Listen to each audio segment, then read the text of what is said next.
षोडशोऽध्यायः। श्लोक नंबर 7। हे अर्जुन, आसुर स्वभाव वाले मनुष्य प्रवृत्ति और निवृत्ति इन दोनों को भी नहीं जानते, इसलिए उनमें न तो बाहर भीतर की शुद्धि है, न श्रेष्ठ आचरण है और न सत्य भाषण ही है। अब इस अध्याय में भगवान ने ये मानव जो जन्म लेते हैं तो इस बताया है कि ये मानव जो मुख्य दो स्वभाव लेकर के आते हैं। ऐसा न कि खाली हाथ आया खाली हाथ गया वाली बात नहीं है यहाँ पे, या कोई खाली हाथ आता नहीं है। एक स्वभाव लेके आता है विशेष प्रकार का। वो स्वभाव बीज में स्थापित होता है। तो एक तो वो दैवी स्वभाव होता है, एक असुरी स्वभाव होता है। तो हमने आपको बताया कि इस संसार में एक पूर्ण रूप से दैवी स्वभाव वाला मनुष्य या पूर्ण रूप से असुरी स्वभाव वाला मनुष्य नहीं होते हैं। इनके मिश्रण ही पाए जाते हैं। किसी में असुरी स्वभाव अधिक होता है, किसी में दैवी स्वभाव अधिक होता है। अब दैवी स्वभाव ये भगवान कहते हैं कि मुक्ति के लिए है, माने संसार से छूटने के लिए है। और ये जो आसुरी स्वभाव है ये बंधन कारक है, माने इसमें जो पाप पुण्य लगते हैं बार बार जन्म लेना पड़ता है। अब जिस किसी व्यक्ति को इस संसार से वो परेशान होकर के मुक्ति चाहता है, इस संसार में रहना नहीं चाहता है, वापस आना नहीं चाहता है, ऐसा व्यक्ति, अभी यहाँ ये बताने का जो उद्देश्य भगवान का यही है कि ऐसा व्यक्ति फिर अपने आप को जाने, अपने स्वभाव को जाने, उसको परखे और देखे कि कौन सा असुरी स्वभाव है, उस असुरी स्वभाव को बदलने का प्रयास करे। क्योंकि ये असुरी स्वभाव फिर इस प्रकार का है कि ये आपको उस मुक्ति के मार्ग में बाधक है, बंधनकारक बन जाता है। अब यहाँ पर भगवान ने फिर दैवी स्वभाव के बारे में पहले बता दिया है, अब असुरी स्वभाव के बारे में बताते हैं। वो कहते हैं कि असुरी स्वभाव के जो लोग होते हैं ये तो वास्तव में न तो प्रवृत्ति मार्ग पर ही जी पाते हैं ढंग से, न निवृत्ति मार्ग पर जी पाते हैं। प्रवृत्ति मार्ग पर चलने वाले लोगों को तो आप देख ही रहे हो, कैसे जाकर के संसार में परेशान होकर के कहीं ना कहीं फंसे हुए होते हैं। उसका मुख्य कारण ये होता है कि उनको उसमें जीना नहीं आता। अब ये जो असुरी स्वभाव के लोग हैं ये न तो प्रवृत्ति मार्ग पर ढंग से जी पाते हैं, निवृत्ति मार्ग का तो कोई प्रश्न ही नहीं उठता, उसमें भी जाकर के परेशानी होते हैं। ऐसे ये लोग भगवान कहते हैं कि इनके न तो विचार कोई अच्छे होते हैं, न ये देखो कई लोग आपको मिलते हैं जो कहते हैं मुक्ति की क्या आवश्यकता है। जब तक जीवन ढंग से चल रहा होता है ना, तब तक तो किसी को मुक्ति की कोई सोचता ही नहीं है। जब तक पासे चल रहे होते हैं तब तक। पर जब किसी बहुत अधिक गड्ढे में गिर जाता है, गहरे गड्ढे में, और वहाँ से निकलना असंभव हो जाता है, तब उसको पता चलता है कि संसार इतना अच्छा नहीं है जितना कि मैंने सोचा था, और फिर वो मुक्ति के प्रयास में लगता है। ठीक है, तो जो लोग ये असुरी स्वभाव के लोग होते हैं ये इन सब बारे में विचार ही नहीं करते हैं। मुसीबतें आती है तो ये जो दैवी स्वभाव वाला होता है ये भगवान की तरफ मुड़ जाता है, परंतु असुरी स्वभाव वाला तो उस समय में भी नहीं मुड़ता है। वो यही मानकर चलता है कि जो कुछ भी कर रहा हूँ मैं कर रहा हूँ। जब भी उसको लाभ होता है, कामयाब हो जाता है, यशस्वी हो जाता है, तो कहता है कि मैंने किया। और जब भी वो ठोकर खाता है, परेशान हो जाता है, गिर जाता है, हार जाता है, तो वो कहता है कि मेरा भाग्य अच्छा नहीं था। हाँ, माने दोष अपने आप पर नहीं लेना है किसी भी प्रकार से। हाँ, इस प्रकार के असुरी स्वभाव वाले, अब भगवान उन असुरी स्वभाव के लोगों का वर्णन करते हैं। अब ये वर्णन करते हैं तो ये निंदा नहीं कर रहे हैं, ये सिर्फ ये बता रहे हैं कि आसुरी स्वभाव के लोग किस प्रकार के होते हैं। और अगर आप में इस प्रकार का कोई आसुरी स्वभाव है तो उसको आपने उसको प्रयास करना है कि इसको बदल डालें। हाँ, तथा वे असुरी प्रकृति वाला मनुष्य कहा करते हैं कि जगत आश्रय रहित, सर्वथा असत्य और बिना ईश्वर के अपने आप केवल स्त्री पुरुष के संयोग से उत्पन्न है, अतएव केवल काम ही इसका कारण है। हाँ, इसके सिवा और क्या है। इनके विचार में ये संसार ऐसे उत्पन्न होता है स्त्री पुरुष के संयोग से, वो काम वासनाओं के कारण से संसार चलता चला जाता है। इसका कोई न कोई ईश्वर है, न कोई भगवान है। और ये सारी जितनी भी कहानियाँ भगवान की और पुनर्जन्म की वगैरह कही गई है, ये सिर्फ इसलिए कही गई है कि मनुष्य ये सोच ही नहीं सकता कि वो कभी इस संसार में नहीं रहेगा। उसको ये संसार बड़ा प्यारा लगता है। हाँ, और इसीलिए वो ये भगवान वगैरह इन सब चीज़ों को नहीं मानता है। हाँ, इस प्रकार इस मिथ्या ज्ञान को अवलंबन करके जिनका स्वभाव नष्ट हो गया है, इस प्रकार का ये जो ज्ञान है, मिथ्या ज्ञान, झूठा ज्ञान, गलत ज्ञान, वास्तव में वो अज्ञान है।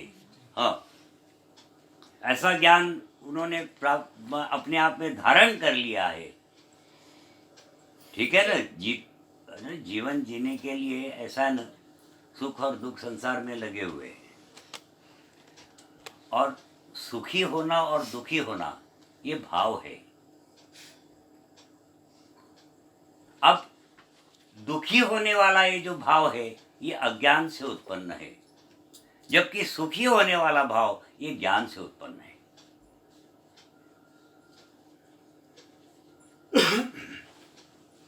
अब इसमें वो जो जीवन के घटनाक्रम है, इसका किसी भी प्रकार से कोई भी संबंध नहीं है, कोई रोल ही नहीं है उनका।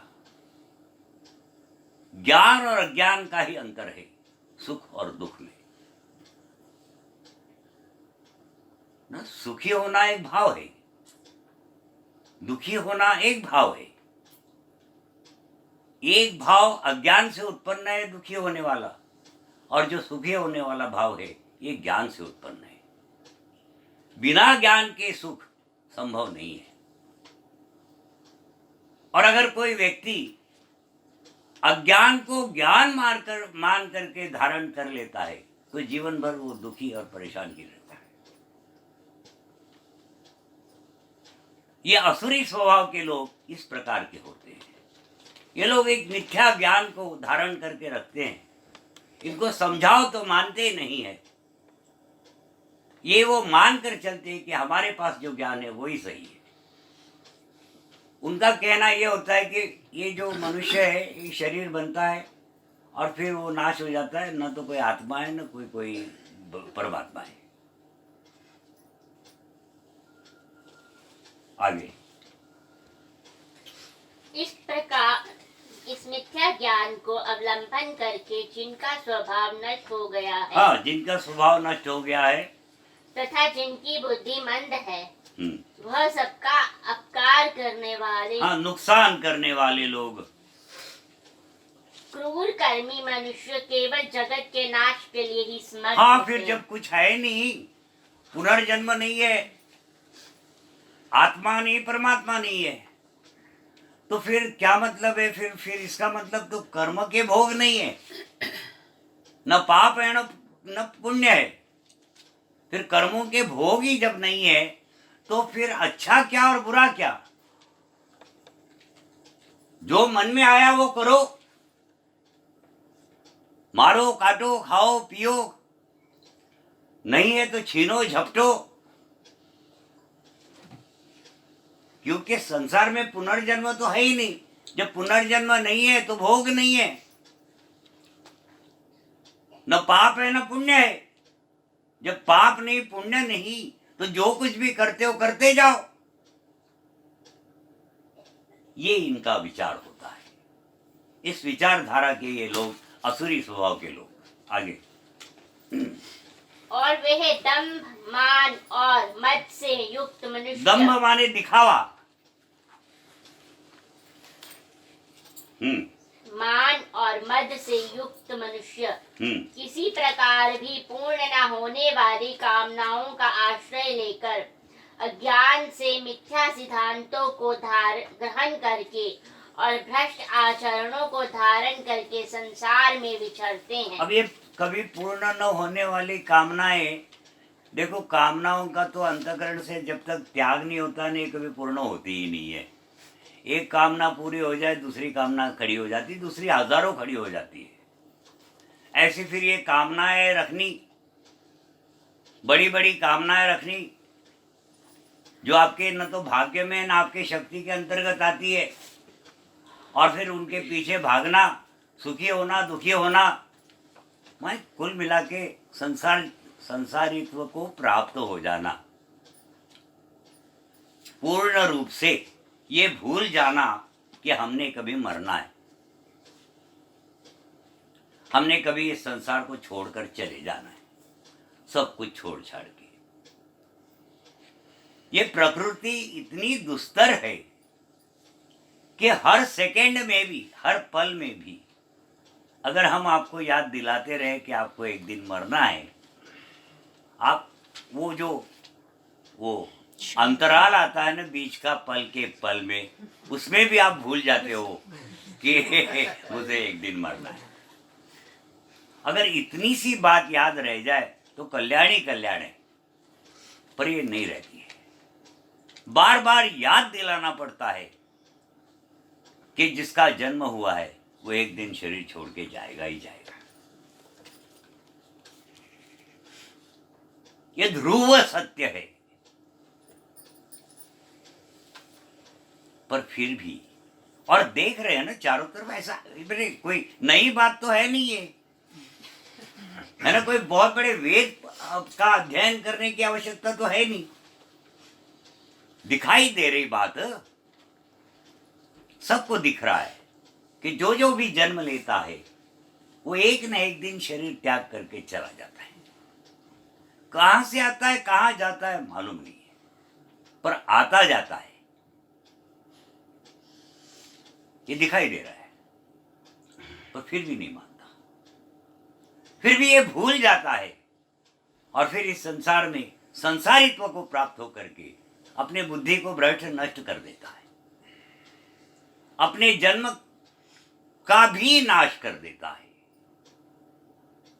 ऐसा ना, जन्म की सार्थकता तो तब है जब आप उस जन्म के उद्देश्य की पूर्ति करते हो। अब जन्म के उद्देश्य की पूर्ति, जन्म का उद्देश्य क्या है फिर? क्योंकि शरीर को जल जाना है, इसलिए शरीर पोषण तो जन्म का उद्देश्य नहीं हो सकता, हो ही नहीं सकता, क्योंकि शरीर को तो जल जाना है। तो फिर उद्देश्य वो रह गई आत्मा, जीवात्मा, उसका उद्धार करना, उसकी उन्नति करना, यही जन्म का लक्ष्य हो सकता है, दूसरा और कोई हो ही नहीं सकता।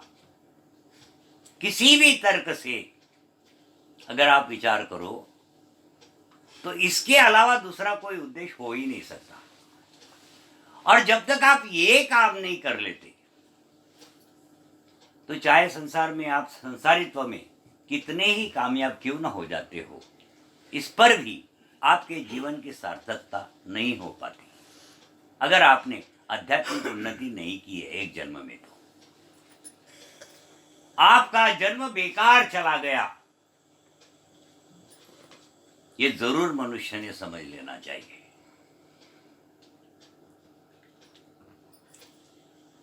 अब इन बालकों पर फिर ये असुरी स्वभाव वाले इतने सारे तर्क देने पर भी नहीं मानते कि उनको एक न एक दिन ये शरीर छोड़ के जाना है, और इसीलिए अंधाधुंध धन दौलत जमा करने का स्वभाव, छीना झपटी करने का स्वभाव, और अपने अपने उस कर्म कार्य को, और क्या कहते उसको, जस्टिफाई करना, है ना, कि हम जो कर रहे हैं वो सही कर रहे हैं, उसको उचित ठहराना, न्यायोचित न्याययुक्त ठहराना, ये उनका स्वभाव होता है। हर बार गलत कदम उठाना और हर बार ये संसार को समझाना कि हमने जो किया था वो सही किया था। ये अगर किसी में है ना, तो ये आसुरी स्वभाव है। तो समझ लेना। फिर हम जान के ज़्यादा बता रहे, क्योंकि ये क्या है ना, ये सारे स्वभाव में ना मिश्रित है ना, हम ही सब लोग, हम लोग कोई दैवी स्वभाव लेकर के तो आए नहीं। तो दैवी स्वभाव अगर हमको बदलना है तो फिर ये सारे स्वभाव हम लोगों में दिखाई देते हैं प्रत्यक्ष में। तो उसको फिर उस पर ध्यान रख करके उन स्वभावों पर नियंत्रण पाना, कम से कम बदलता तो है नहीं पर नियंत्रण जरूर पाया जा सकता है। हाँ, ऐसे स्वभावों पर। आगे।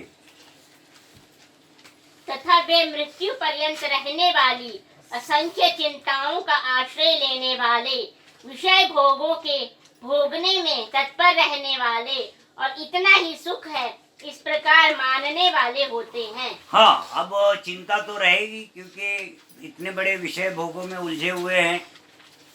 अब हर रोज, हर बार, हर पल किसी न किसी चीज की प्राप्ति की इच्छा और उसके प्रयास और उसके मिलने की आस, ये सारी फिर चिंताओं को बढ़ाने वाली चीजें हैं। और इस प्रकार से ये लोग अंधाधुंध जीवन जी करके इन कामनाओं के वास्ते से अपने सारे जन्मों को गंवा बैठते हैं। हाँ, इसलिए वे आशा की सैकड़ों फांसियों से बंधे हुए मनुष्य काम क्रोध के परायण होकर विषय भोगों के लिए अन्याय पूर्वक धन आदि पदार्थों को संग्रह करने की चेष्टा करते हाँ, रहते किसी न हैं। किसी प्रकार से उन्होंने कामनाओं को पूर्ण करना, सही मार्ग पर न चलने पर नहीं हो रहा है काम, तो फिर गलत मार्गों को अपनाना, क्योंकि वो फाइनली वो ये बात भूल चुका है कि वो यहाँ आया क्यों था। वो इतना मोहित हो गया है उन कामनाओं से कि वो भूल ही गया कि मैंने यहाँ आया ही क्यों था। और ये भी उसे पता नहीं है कि उसने आने के बाद यहाँ से जाना भी है। ऐसा ना, किसी जगह आपको जब पता है, आभास है, आपको पता है, मालूम है कि आप यहाँ टेम्पररी आए हो, तो आप वहाँ बसने का प्रयास नहीं करते।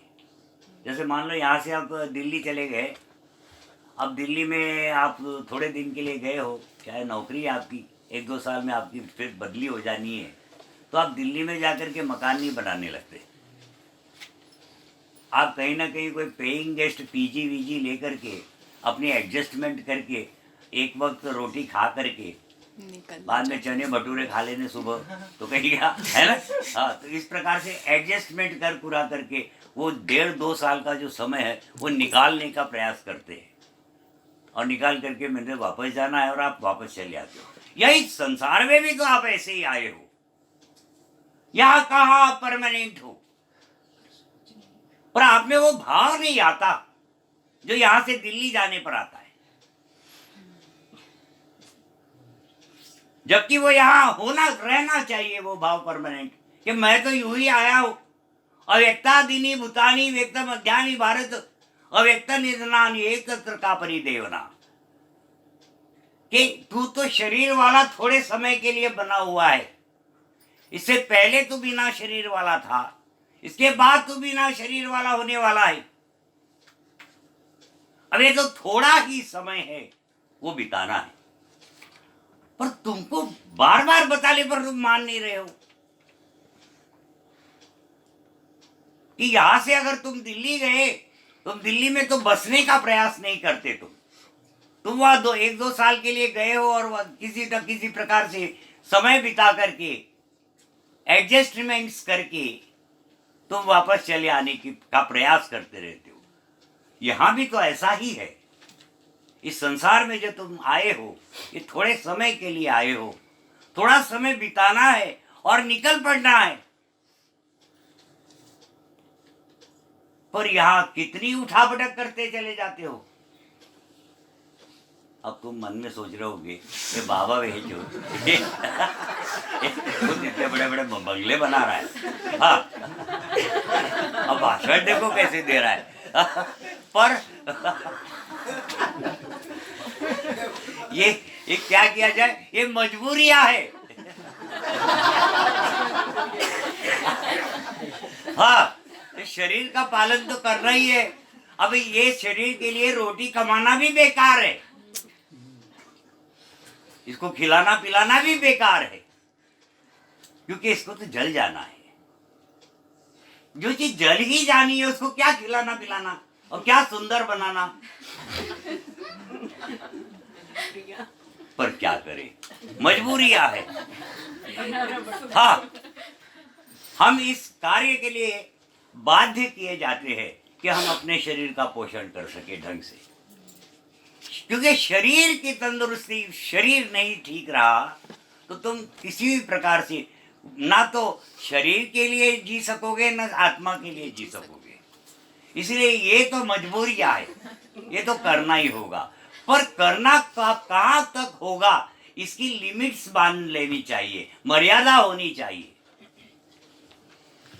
भाग्य अगर आपका साथ देता है और अपने आप स्थितियां उत्पन्न हो रही होती हो तो उसमें कभी दखल ना करे, वो तो कोई बात नहीं, बिना प्रयास से अगर हो रहा है तो। परंतु अति प्रयास से अपने जीवन को व्यर्थ उन विषयों में गवा देना मूर्ख लोगों का काम है।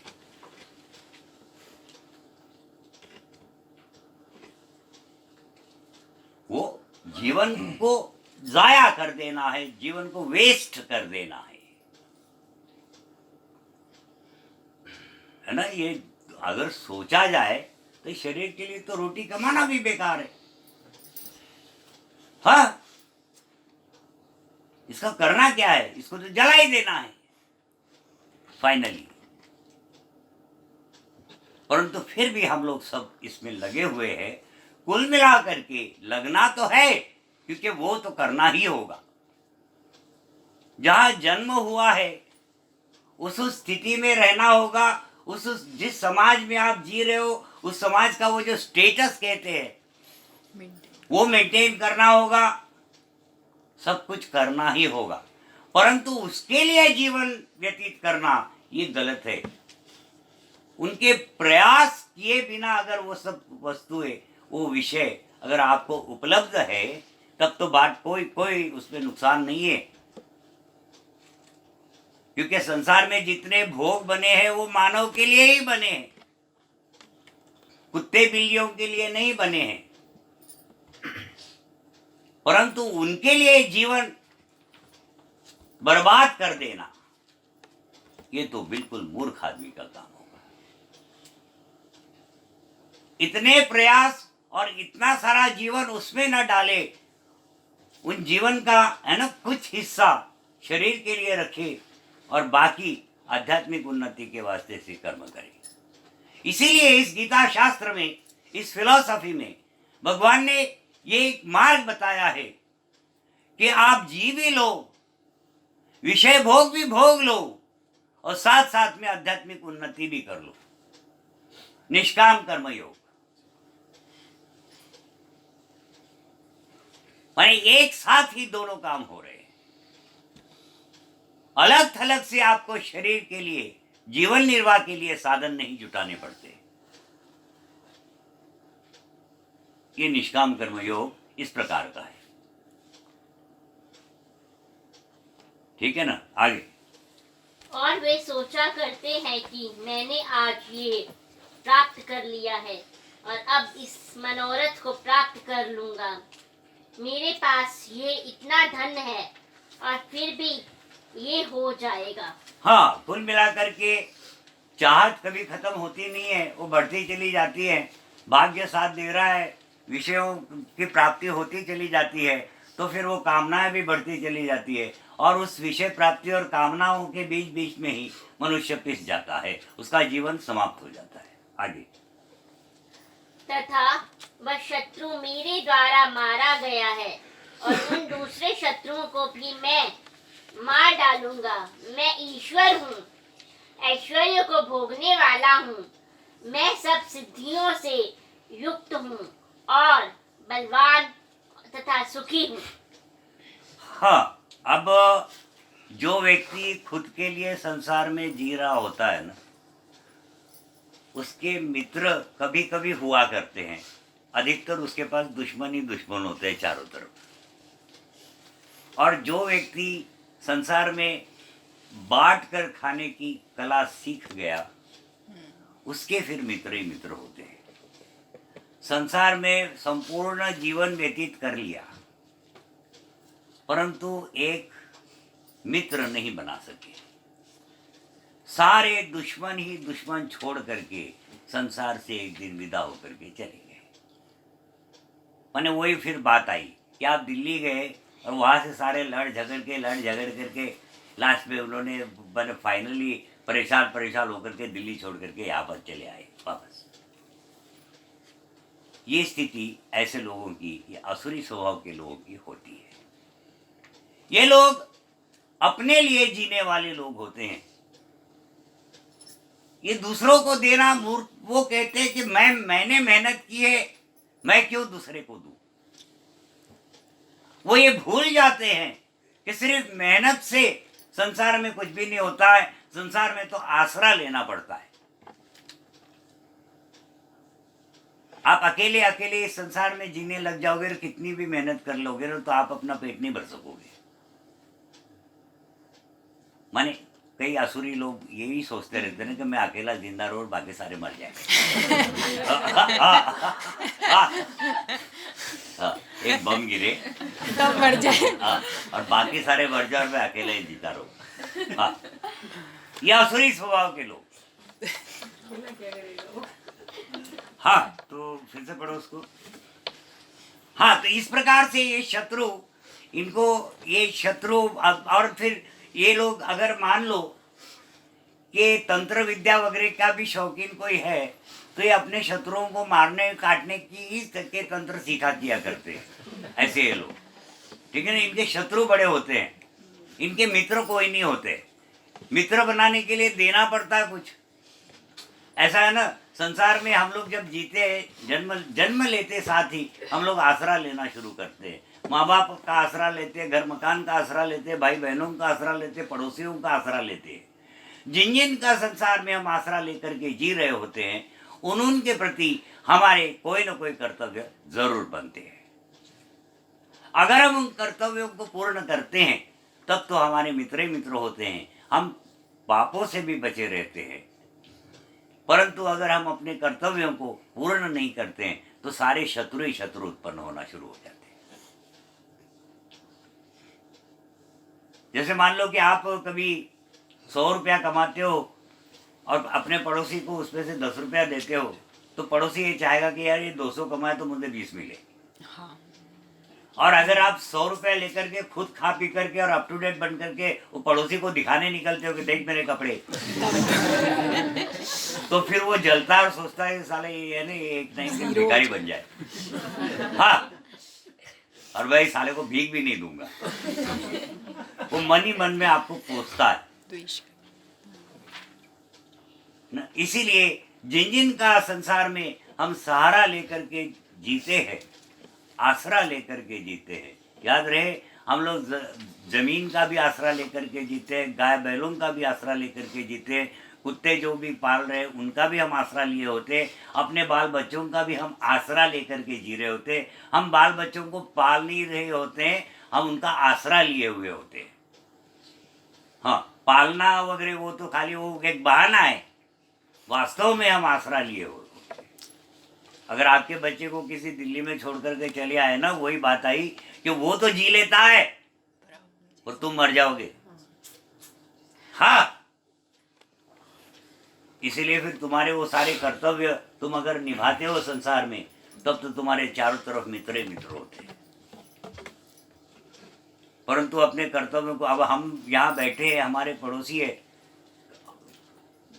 प्रत्यक्ष में या अप्रत्यक्ष में हम आसरा लेते हैं, तो फिर ठीक है, उनके प्रति हमारे कुछ कर्तव्य बनते हैं, उन कर्तव्यों को हमको निभाना ही होगा। अगर हम नहीं निभाते हैं तो वो शत्रु बन जाते हैं हमारे। हाँ,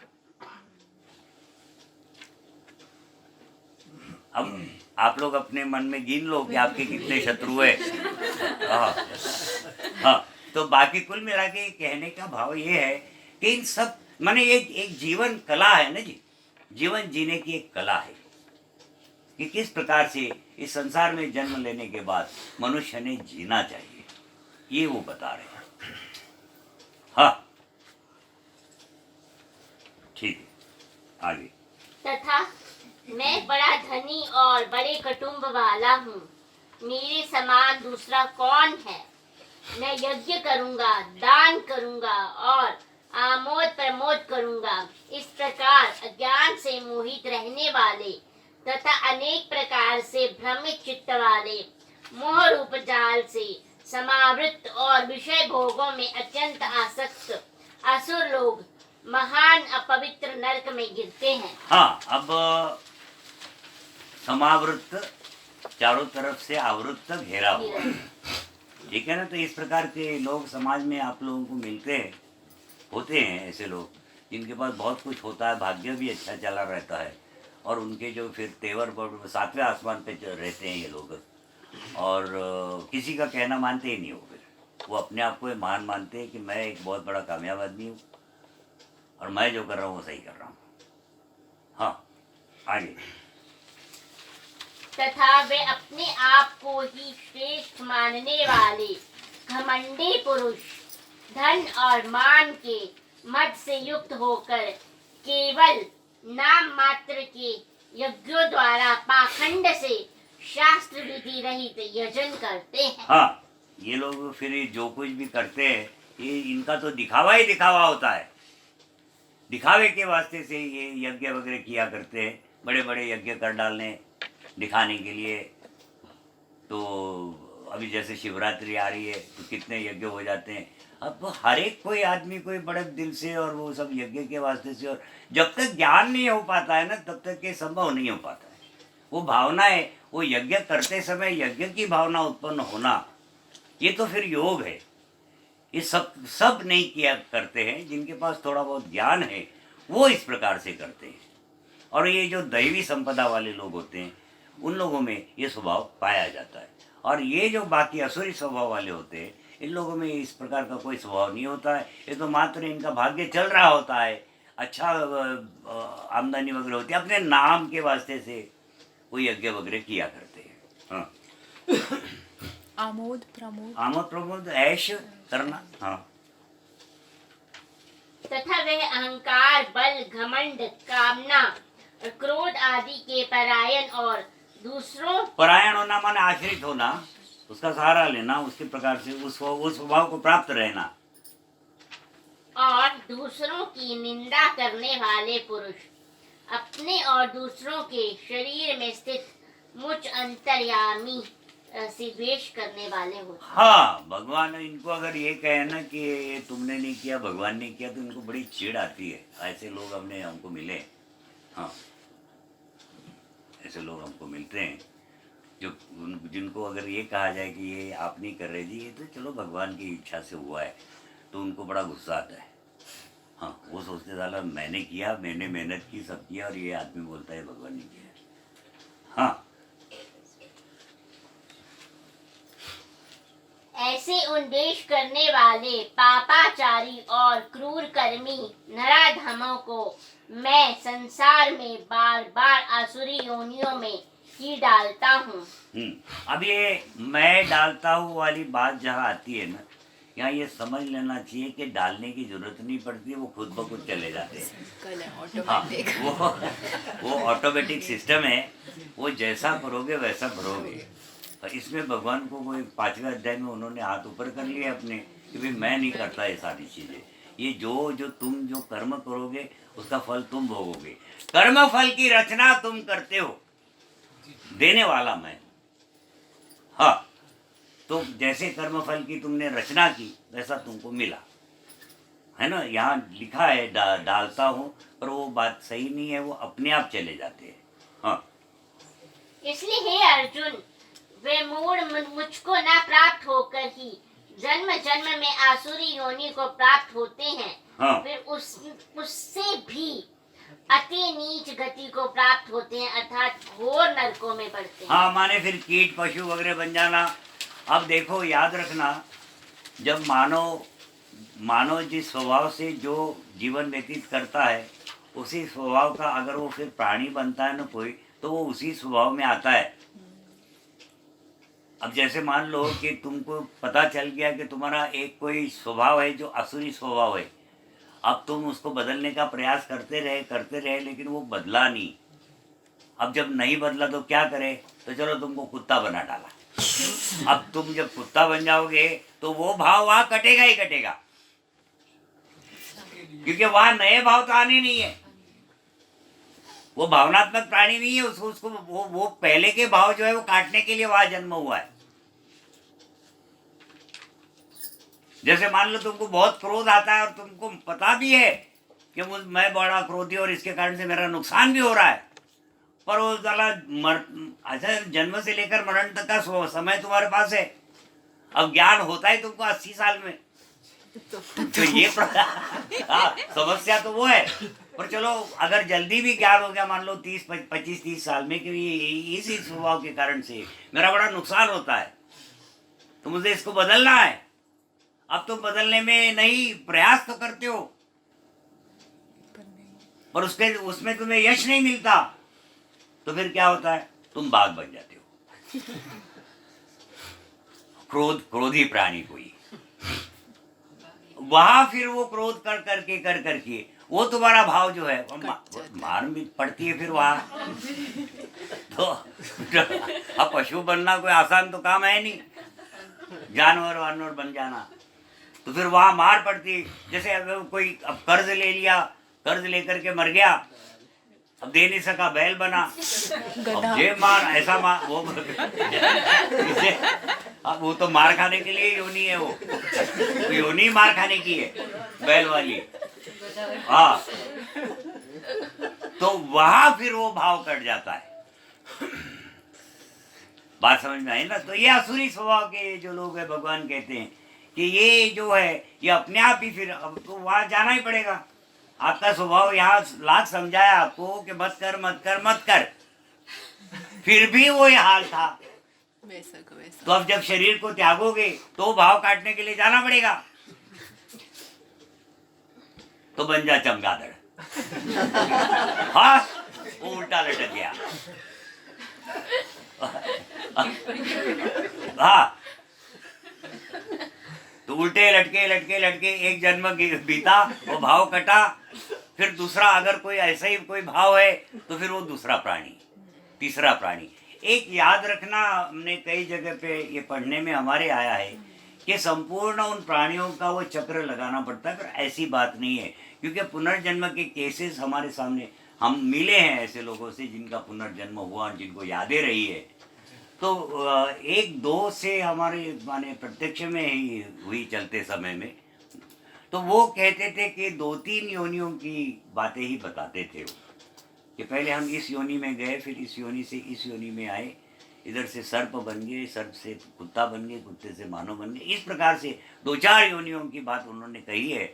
अब ये नहीं समझ में आता है कि संपूर्ण वो चक्र में घूम रहे, या फिर वो जो जितना स्वभाव है वो कट करके और फिर तुम वापस मानव में आ जाते हो। हाँ, तो ये जो प्रत्यक्ष हमको जो मिले हैं वो तो यही, इससे तो यही पता चलता है कि 2-4 योनियां, माने जो 2-4 स्वभाव आपके है, जो मानव में रहने से नहीं संभव हो पाता उसको काटना, तो फिर आपको उन योनियों में जाना पड़ता है और फिर लौट कर मानव योनि आपको मिल जाती है, अगर आप भूत प्रेत नहीं बने हो तो। अब मान लो आप मर गए और आपका किसी ने संस्कार ही नहीं किया, न वो पिंडदान किया, न कुछ किया, सब झूठा है बोल करके, तो फिर तो आप लटक गए। हाँ, फिर तो पीपल का पेड़ ढूंढना पड़ेगा हिंदुस्तान में, क्योंकि अब तो जगह भी नहीं रही है पीपल के पेड़ पे भी, इतने भूत बन चुके हैं। हाँ, सारे वो पीपल का पेड़ बुक हो गया। वहाँ अब जगह नहीं है। हाँ, क्योंकि आजकल तो क्या है, 2 दिन 3 दिन में छुट्टी कर देते हैं, सारा झूठा बताते हो कि वो सब झूठा है, माने असुर है चारों तरफ।